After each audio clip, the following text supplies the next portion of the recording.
Have you ever asked yourself what truly threatens our world? Is it hatred, corruption, the thirst for domination, or could it be something far more subtle, something hiding in plain sight? What if the real danger isn't the evil that plots behind closed doors, but the masses who follow without question, not the tyrant who commands, but the crowd that obeys?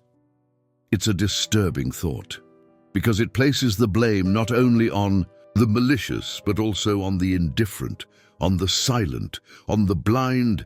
And yet this was the uncomfortable truth uncovered by Dietrich Bonhoeffer.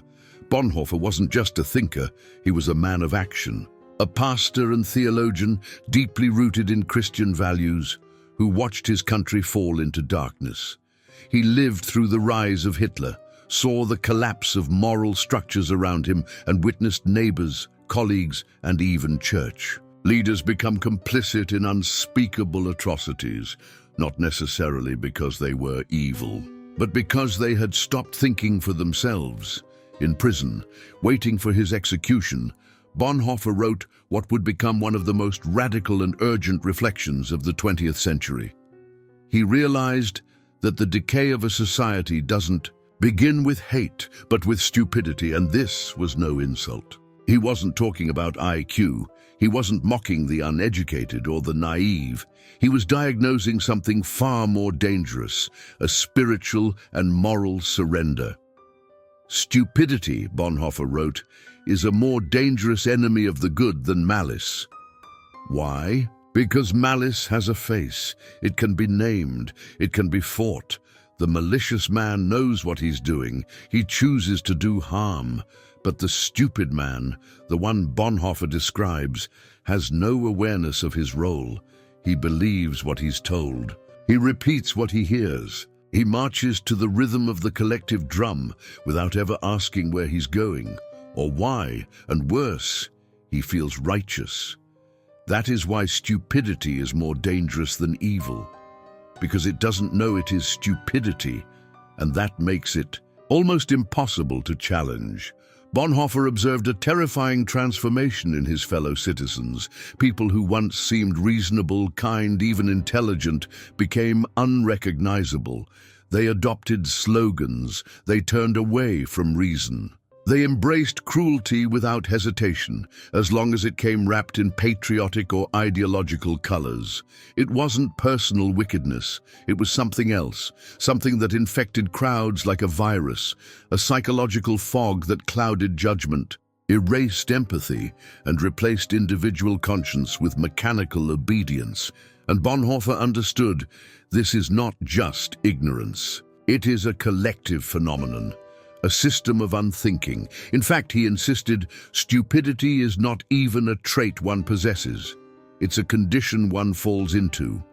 It is not that people are born stupid, he said, but that they allow themselves to become stupid by surrendering their independence of thought. This insight is chilling because it means no one is safe. No one is immune.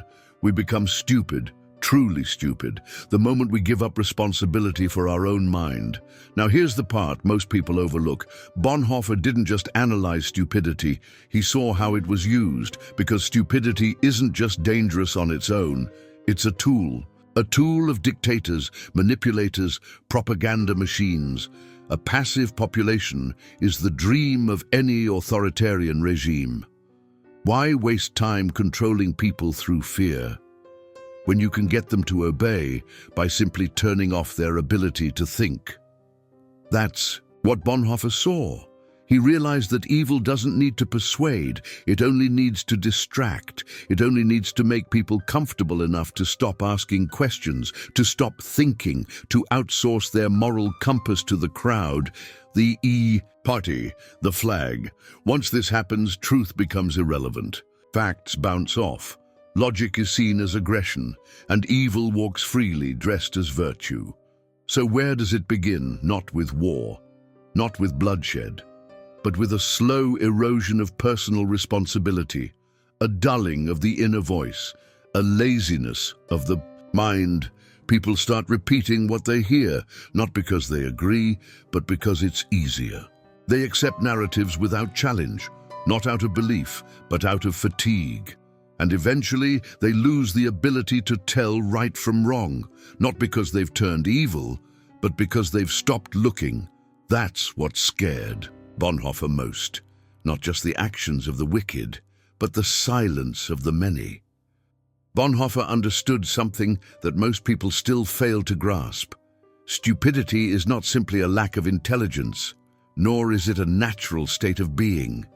It is something cultivated, often deliberately, often silently. In his letters from prison, he wrote that stupidity is not an intellectual defect, but a moral one. This idea feels counterintuitive at first. After all, we usually assume that smart people can think for themselves, that education protects against manipulation, that knowledge is enough to keep us free. But Bonhoeffer had seen the opposite. He watched professors, clergy, artists, and ordinary citizens alike fall under the spell of ideology, not because they lacked intelligence, but because they had abandoned critical thought. They had allowed something else to think for them. What makes stupidity so dangerous, Bonhoeffer argued, is that it is not an individual phenomenon. It is social. A person might be capable of reasoning, of questioning, of making moral decisions when alone. But once surrounded by a group, once submerged in collective belief, that same person may suddenly lose the ability or the will to think independently. This, he believed, is how evil advances in modern society, not just through wickedness, but through the passive cooperation of minds that have been disconnected from themselves. The terrifying reality Bonhoeffer revealed is that stupidity can be cultivated by power, and that power often depends on it. Leaders who seek domination rarely want citizens who think. They want followers, and followers are not born. They are trained.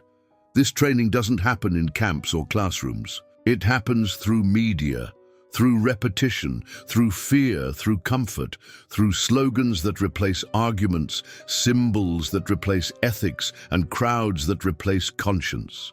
Over time, people begin to conform, not because they believe, but because they stop noticing that they don't. Bonhoeffer saw this happening all around him in Nazi Germany. The transformation of a nation wasn't sudden. It was gradual, insidious. It began with small compromises. People accepted little lies. Then they ignored small injustices. They remained silent when words were needed, and eventually they became part of a machine they didn't even recognize, a machine that used their obedience to commit acts they would have once found unthinkable. But it wasn't just fear that drove this transformation. It was a false sense of safety, the comfort of belonging, the illusion of certainty. Bonhoeffer realized that people are most vulnerable to stupidity when they feel protected by the group, when they no longer feel responsible for the consequences of their own choices. In that state, truth becomes irrelevant.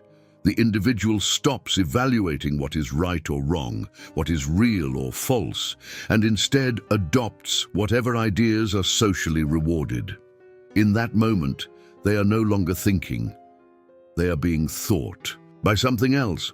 What makes this form of stupidity so powerful is that it is self-reinforcing. The more deeply someone becomes embedded in the group's belief system, the harder it becomes to question it. Doubt feels like betrayal. Curiosity feels dangerous. Rational thinking becomes not just inconvenient, it becomes treasonous. And those who dare to speak up are labeled as enemies, not because they are wrong, but because they threaten the fragile cohesion of the collective lie. Bonhoeffer's writings expose a terrifying paradox. The more totalitarian a system becomes, the more it requires stupidity to survive. The more it demands that people shut their eyes, plug their ears, and cheer for their own chains. But at the same time, the system cannot admit this openly. It must disguise stupidity as virtue. Blind obedience is called patriotism. Loyalty to propaganda is called truth. Silence is called peace. And in this inverted world, where lies wear the clothes of goodness, the truly thinking person becomes dangerous. This is why Bonhoeffer believed stupidity is not only more dangerous than evil, it is the servant of evil. It allows evil to flourish while remaining invisible. It creates a buffer between those in power and the consequences of their actions. It transforms moral crimes into administrative tasks. It turns injustice into policy, cruelty into numbers, suffering into statistics. And it does all this while the majority watches, nodding, repeating, participating, without ever realizing what they've become. What's more disturbing is that the people under this spell of stupidity often feel morally superior. They are convinced of their own rightness because they are surrounded by others who believe the same. They mistake consensus for truth, applause for righteousness.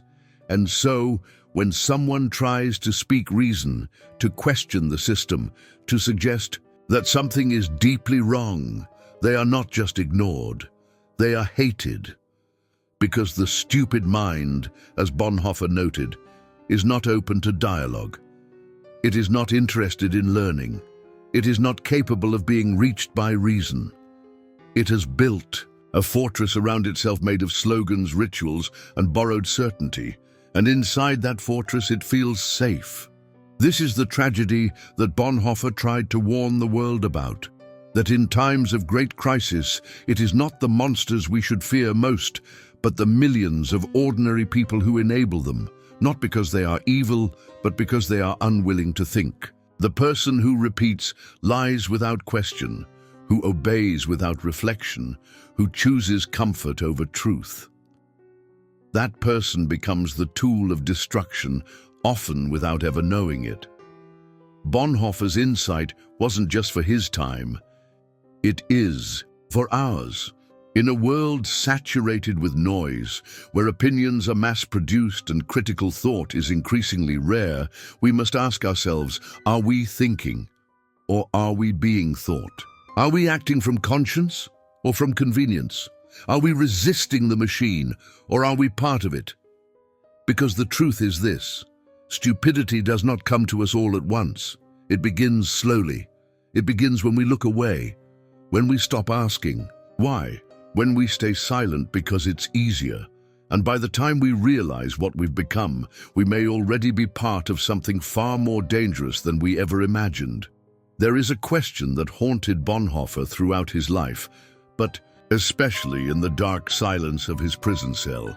How does one remain free in a world that demands obedience? When stupidity spreads like a virus and the crowd becomes the voice of truth, how can a person preserve their own voice, their own mind? For Bonhoeffer, the answer was not found in rebellion for rebellion's sake. He wasn't calling for reckless opposition or loud resistance. He was calling for something far more difficult: interior clarity, a resistance that begins not in action, but in awareness. Because in a society built on unthinking conformity, the most radical act is to think for yourself. The first step in resisting stupidity, he believed, is recognizing when it is at work. And this recognition requires courage. Not just intellectual courage, but moral courage. It's easy to pretend we are free because we hold certain opinions or because we disagree with the majority on some issues. But true freedom, in Bonhoeffer's sense, is not about having opinions. It's about having the capacity and the will to examine them, to trace them back to their source, to ask, is this really what I believe, or is this what I've been taught to repeat? Most people never ask that question, and that is the very mechanism that allows stupidity to thrive. The automatic repetition of ideas, the unwillingness to question, the fear of social rejection, these become the invisible bars of a mental prison. Bonhoeffer's theory doesn't flatter us.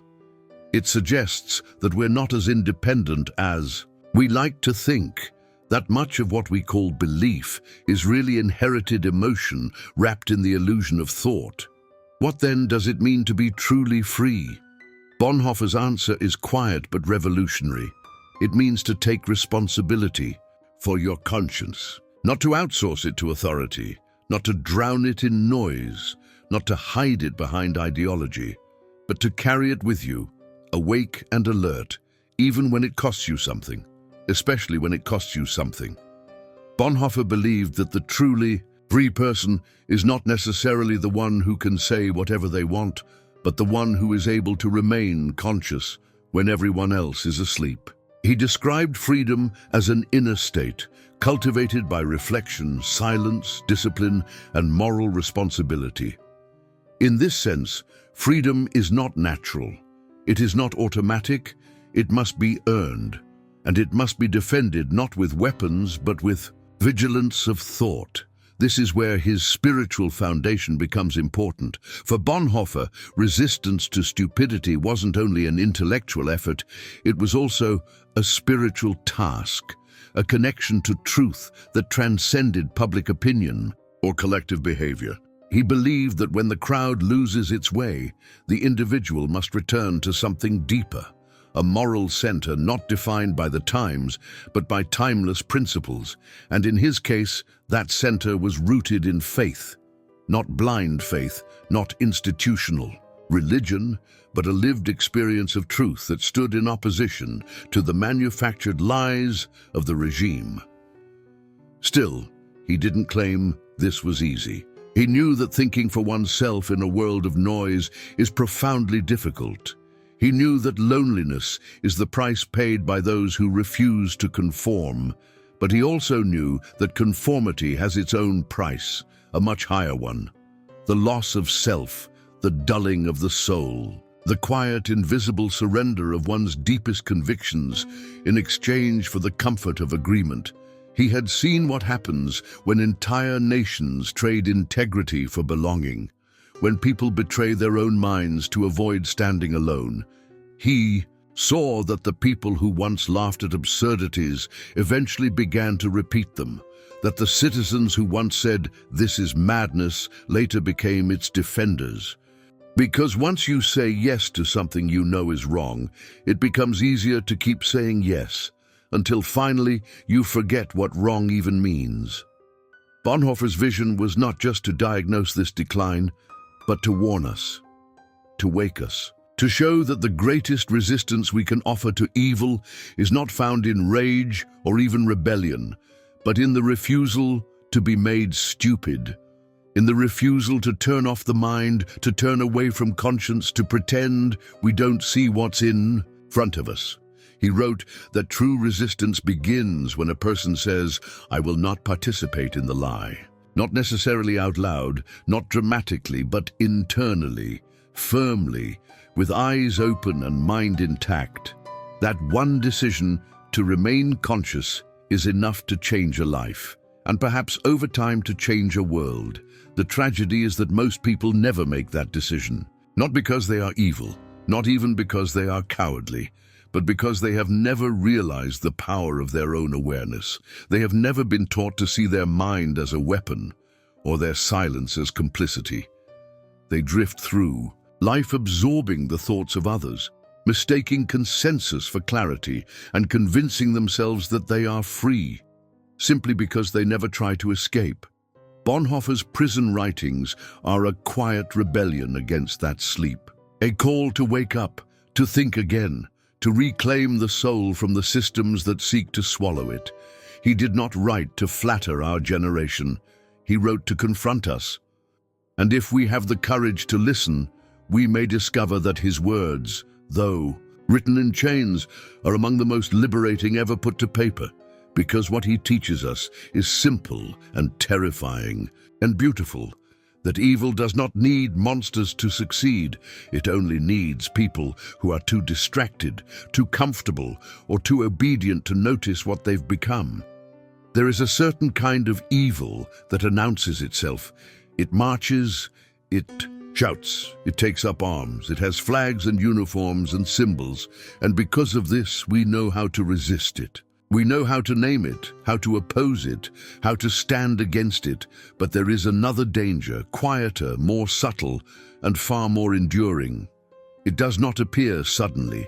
It doesn't break down doors or burn books in the street, at least not At first, it begins with a whisper, a shared joke, a slogan repeated without thinking, a small compromise made because it's not worth the fight. It lives in the shrug, in the turning away, in the unspoken agreement to not see too much. This is the danger that Dietrich Bonhoeffer feared the most. Not the violence of the powerful, but the passivity of the many. Not the cruelty of the abuse, but the silence of the crowd. Not the plotting of the wicked, but the disconnection of the ordinary. Bonhoeffer knew that evil, to flourish, does not need an army of devils. It needs only a society that has forgotten how to think. A population trained to obey. A public conditioned to prefer comfort over truth, entertainment over wisdom, safety over freedom. In such a world, stupidity is not a failure.